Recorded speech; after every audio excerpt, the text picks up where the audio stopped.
Because sitting in that space of uncertainty with a man, not knowing whether he likes us or he doesn't like us, not knowing if he's going to pursue us or not pursue us, it's a very scary place to sit. And most women will want to escape that by going into masculine. Welcome to Relationship Headquarters, and I am thrilled to have my friend Sami Wunder, who is probably the leading dating coach in Europe and also becoming in the United States as well. Sami, thank you so much for being here. Thank you for having me. I know that you've done a lot of work with women, relationships, high-achieving women. I mean, you've heard a lot of things. Can you just tell us a little bit about what you do and who you serve? Yes. So for the last nearly a decade now, I've been specializing in helping high-achieving women with amazing careers, women who make a lot of money, and who end up finding that their love lives and relationships feel hard and challenging with men. And I used to be one of those women myself. So not long ago, I think 12 years ago, I hit a point in my dating life where I felt like I was about to give up on love and men altogether because it felt so overwhelming, so confusing. I couldn't understand why somebody who's reasonably attractive, well-educated, has a good heart, can have such a hard time with men and in dating. And for a long time, Bob, I just felt like it's the men. And so I projected my disappointment in love and dating on men. And I said, they are intimidated by my brains, by my success, by my opinions. It wasn't until I met a man who was far more successful than I was and who could really handle my success and was proud of what I brought to the table. But after a 2-month electric connection, he too disappeared. And I remember going against my better judgment and sending him a text because my girlfriend said that's what men want in Germany, like just text them. And he got back literally within seconds of my text and said, Sami, you are a wonderful girl, but I don't think I can give you what you want. And I remember that gut-wrenching feeling in my belly that day, just feeling like something's wrong with me or I am not good enough. And I remember just talking to my sister, sitting in my apartment, 2 a.m. Berlin, face swollen, tears, and just going, you know what? Maybe love is not meant for me. Maybe some women are just meant to run with the wolves and just be strong and just have amazing careers. And maybe that is going to be my path. And then I remember waking up next morning and going, wow, you gave away all your power to this one man who broke your heart. And you completely gave up on your desire for love. You completely gave up your desire for a family. I always wanted babies, children. That was the kind of woman I've always been. And so that morning, I promised myself that I'm going to figure this stuff out. I'm not just going to give up on love and be like a single high achiever loner. I mean, with all due respect, I really admire women who achieve a lot, being one myself. But I am also proud of myself that in that moment, I had a choice to become hyper independent and guarded, but I actually chose vulnerability. And I said, no, my desire is what I'm going to fight for and work for.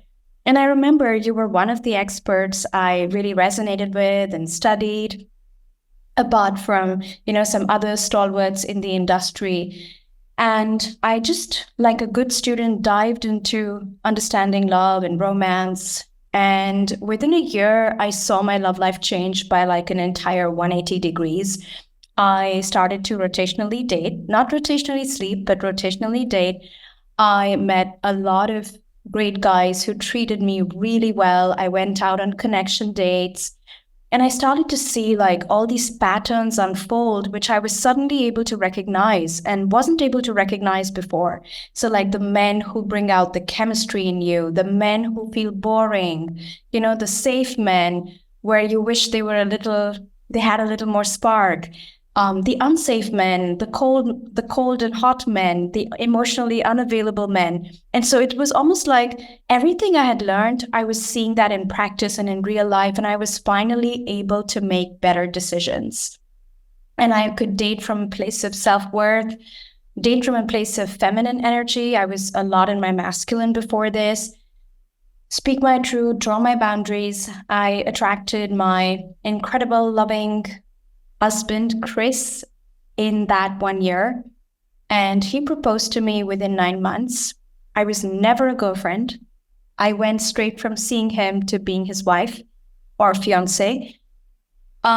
We have 2 beautiful boys. We're going to be 11 years into our marriage. It's not like a bed of roses. We have our moments but I know I have a man by my side who just deeply adores me and is proud of who I am, of my success. And he's still so in love with the woman in me. He doesn't care so much about the CEO in me, the woman who has built such a successful company. But he's more always interested in the woman that I am. And it's incredible to have what I have.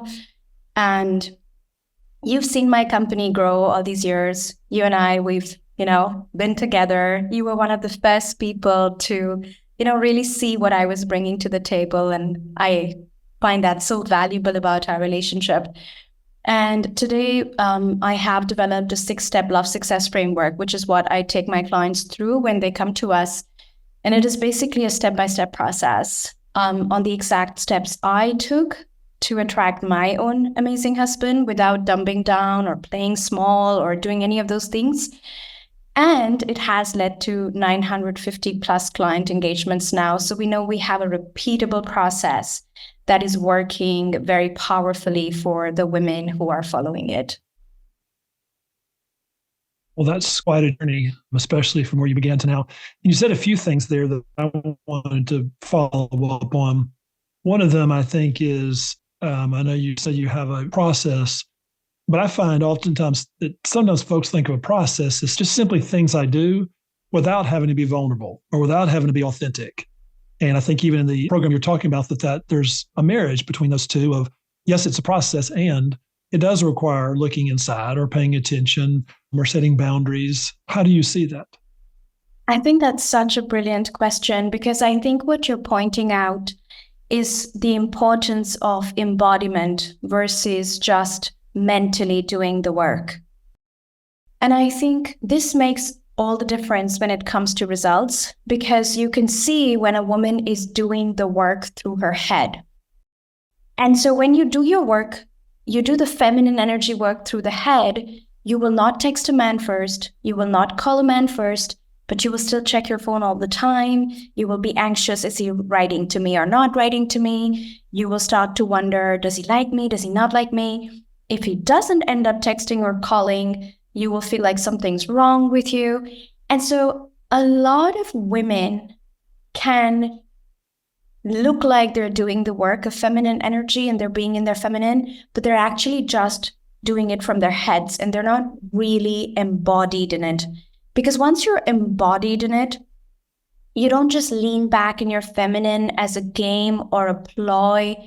You actually really believe that the best man will win. You believe that the man who likes you has the courage to pursue you and, come after you. So you really trust in your worth and you really trust what you have to bring to the table. And I think this is very hard for a lot of women because we don't know where our value lies if we're not doing something. So when I work with high achievers, they might tell me that they like to be adored or they would love to be adored. But when I look at their dating patterns and choosing patterns in relationships, they care far more about being needed. So I have to jump in because you're making such good points. I want folks to emphasize that point. Can you hold that thought for a second? Because that was because I hear you say so many women want to be adored, but they don't necessarily know how vulnerable that is. And since you've lived it, I always like to, with the women I talk with, you're the name that most of them know. So I'll just reference Sami Wunder, so at least there's a reference point. And I'll say, I know y'all think she makes it look, I understand the price she's paid or the stuff she's been willing to do. That you're seeing the result of what she's done, because being adored is actually fairly vulnerable. It's not as bulletproof.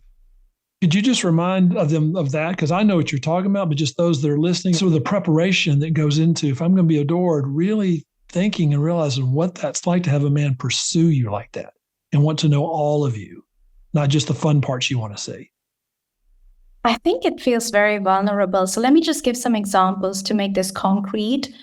When a man you like is not texting you, emotions come up.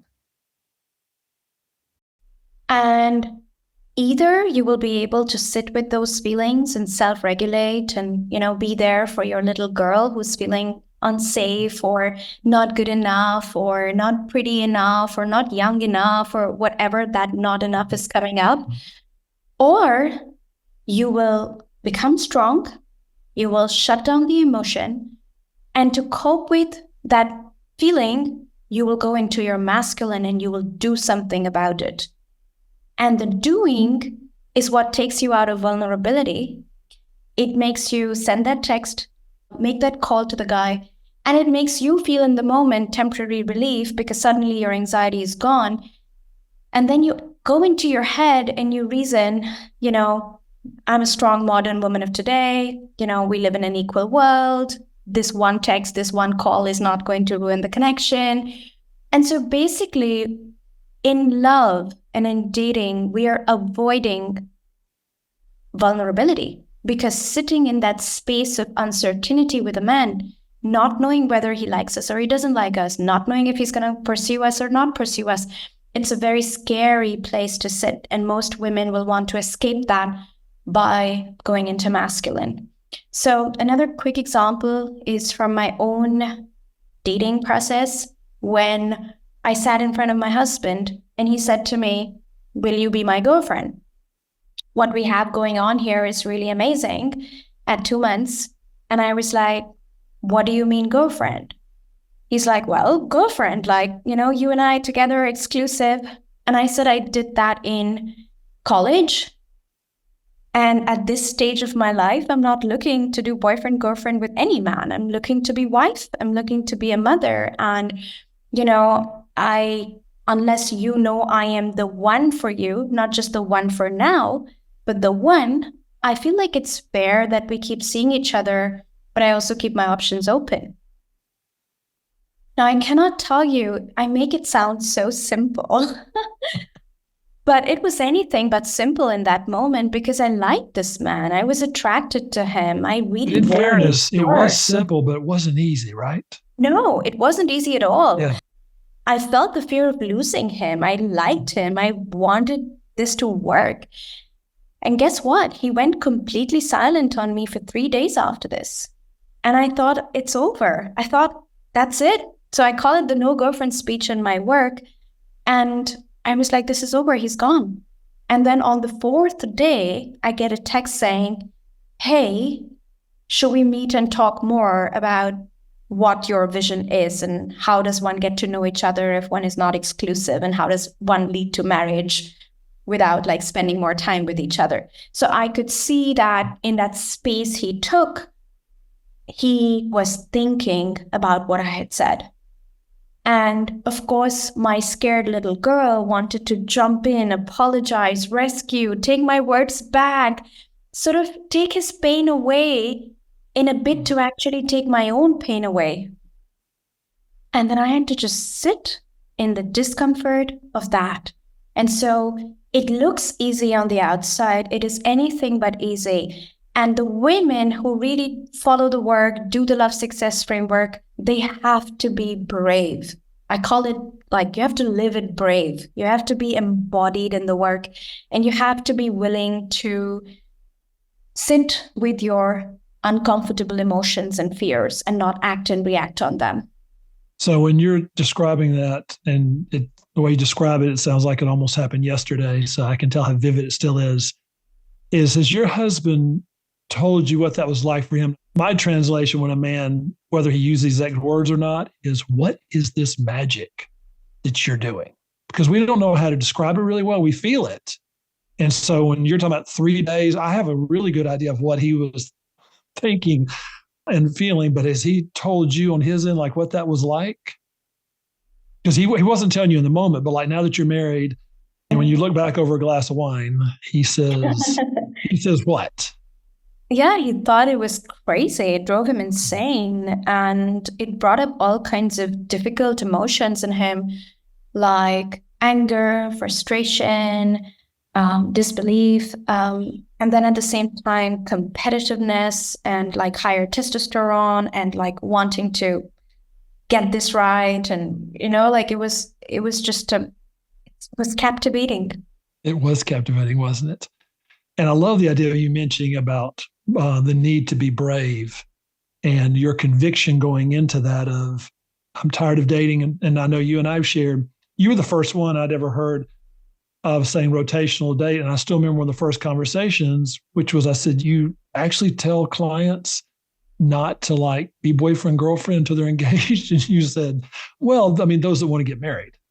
I remember laughing, but even to this day, I've shared that with the women and I've said, look, I'm just a guy, but Sami is the one that told me this. And I said, and I thought about it for a few months. And I thought, that's a great idea. And it makes perfect sense, especially the way she said it of, why would I want to date someone while he's making up his mind? Why would I want to? And that just, you're the first one I've heard say that. And it was so simple, maybe not easy, but simple of a framework. And I find sometimes women want to make it, I mean, men can do it too, but complicated, because if it's complicated, I'm trying to figure things out. And the reason why it isn't, like I'm talking fast now, it's 14 moving parts over here. I know, not necessarily. And so you've got it down. You have many programs, but this one in particular is, no, just follow the steps. If I'm hearing you right, just follow the process. It's going to require some courage. But we've had over 900 and growing women, and I've lived this on top of that. So I'm not suggesting anything that I haven't already done. And do you find with them, as far as there's a certain type woman that's more likely to be successful, or you don't know until they get into it? Or I think the one that is successful is the one who can live on the edge. So let me explain that. So what this means is, a lot of the women I work with, they're very successful, and there can be the self-confidence, which is like, I know what I'm doing. I know I'm right. And I respect that, because if you're a C-suite executive or you're a 7-figure entrepreneur, you have every right to be confident in who you are and what you know to be true for yourself. However, when you do this work, it's going to challenge you. It's going to challenge, first and foremost, the way you choose men. Because a lot of these women are living from their heads. This is not an insult. This is just a fact. Like, you need your masculine energy, M for mind, M for masculine. You are living from your mind. You're being logical and rational all the time. And so the way they choose men is a man who entertains their mind, even if he treats their heart poorly. And so this is really difficult for them to understand. And I call it the masculine way of choosing, which is your mind. Like, he's exciting, he's interesting, he's a charmer, he's charismatic, he has a personality. And then there is the heart, which feels like walking on eggshells. Like, does he like me? Does he not like me? Where did he disappear after our amazing date? And so we have this combination of, a man that really appeals to your mind, but really treats your heart poorly. And so when they come to us and we say, no, you have to honor your heart first, you have to honor more how a man makes you feel, not what you feel about the man. oh, that's a good point. I'm just going to pause you for a second. I know you got more.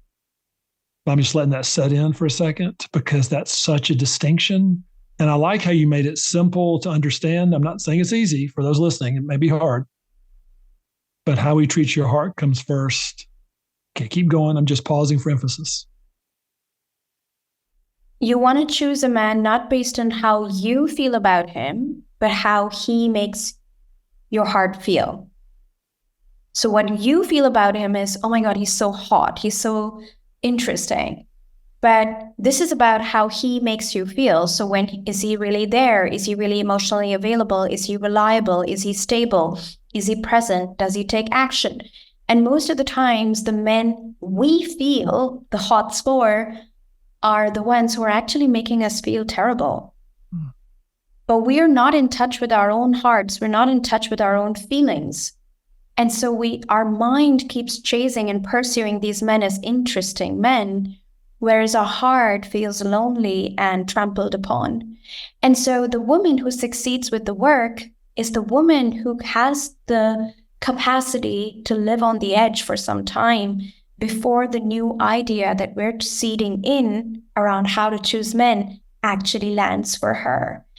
And there are women who will just reject the idea right at the start. Like, you can keep saying it, but they are going to keep choosing the same way of choosing men. And then there are women who can live on the edge for some time. They can experiment a little. We ask them to go out on many dates with different types of men. And we say, like, just notice how the interesting guy treats you. Just notice how the safe guy treats you. Just start to play with real life experimentation. And that requires living on the edge for some time, not forever, till the new idea lands. And when it lands, it just clicks. And then it's like your life changes because you were able to be brave and be uncomfortable and challenge yourself for some time. So I hear how loosely you're asking them to hold on to the old ways, the familiar ways, the ways there probably works in other areas, if I'm at work and other places. And I hear you're guiding them at the same time along those places of maybe even anticipating of, we're going to experiment a little bit, or just let's have a little fun with this. I like how light you're making it, where it's all game might not be the right word, but a little bit playful in the sense of let's just experiment with this a little bit. Absolutely. I've always believed that no one man can ever hold the key to my worthiness, my joy. Like, my power is always within me. So even if in my dating experiments back 12 years ago, 13 years ago, when I was doing this on myself, even if I had an unpleasant experience with a man, or even if I, said something or did something that didn't feel very good, it was a lesson. Like, nothing was so permanent that it could ruin my self-worth. Like, I knew my worth is now inherent within me, and I was ready to play different strategies, try different things. And also because I think the permission to make mistakes is so important, because it is through the making of the mistakes that the lessons land. And it is through the making of the mistakes that we see that it's actually not so bad and we survived this. So it brings up true confidence, because otherwise sometimes high achievers can be perfectionists and they can put a lot of load on themselves trying to get the strategy right. But it's actually, again, an escape from vulnerability. Like, we do that perfectionism so we don't have to feel bad.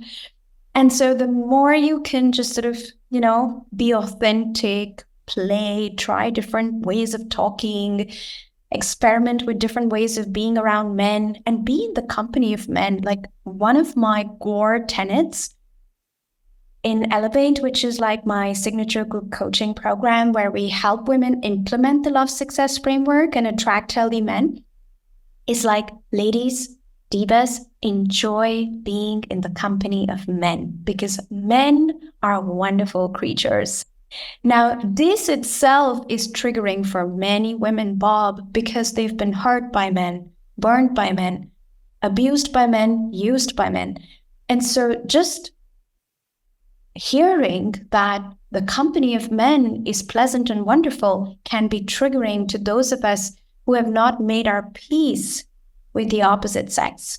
And I think making our peace with the opposite sex, loving men, as I like to say, is such a powerful energy to embody when you are on the path of attracting your soulmate, your ideal man. Because if you haven't made peace with men in general, of course, there are bad men and they go out on purpose to hurt other people and women. But let's just say the mistakes of those bad men should not be paid for by the good men. And so you have to learn the signs of how healthy men show up, but then you also have to give them the benefit of doubt. And if you show up in dating holding resentment against men, I think it is impossible to attract a great man, because that energy of resentment and embitteredness will always trickle down to the guy. And so one of the first spots in Elevate in the Love Success Framework is actually forgiveness. So we have to forgive the ones who hurt us so that we can, with an open heart and a vulnerable heart, give a chance to the good ones.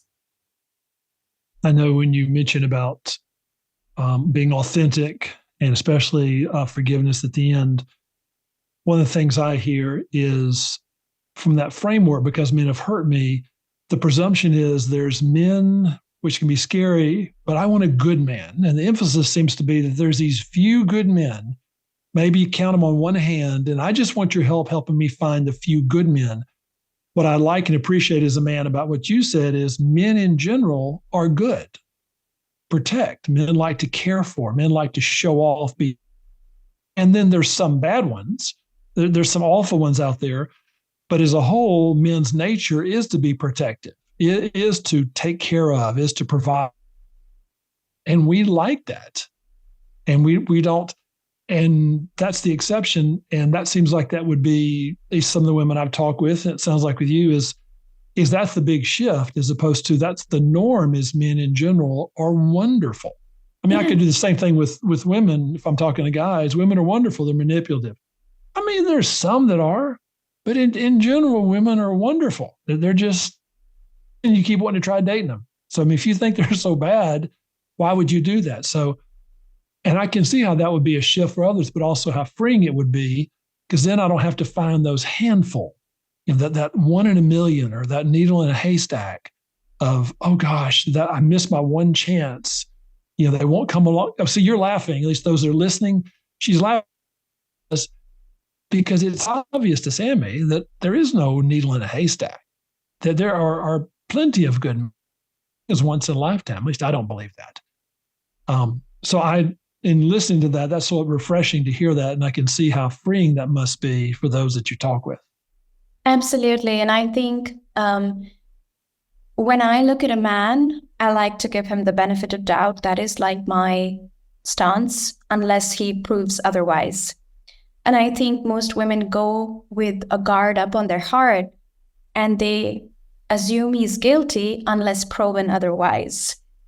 And I think that stance is so different. Like, I believe that it is important for me to show up as a soft and feminine woman. Whereas most women believe that they will show up hard in their masculine and guarded till a man has worked enough to soften them. I don't believe it is a man's job to soften us. I believe it is our job to show up in an energy that brings out the best protective masculine energy in men.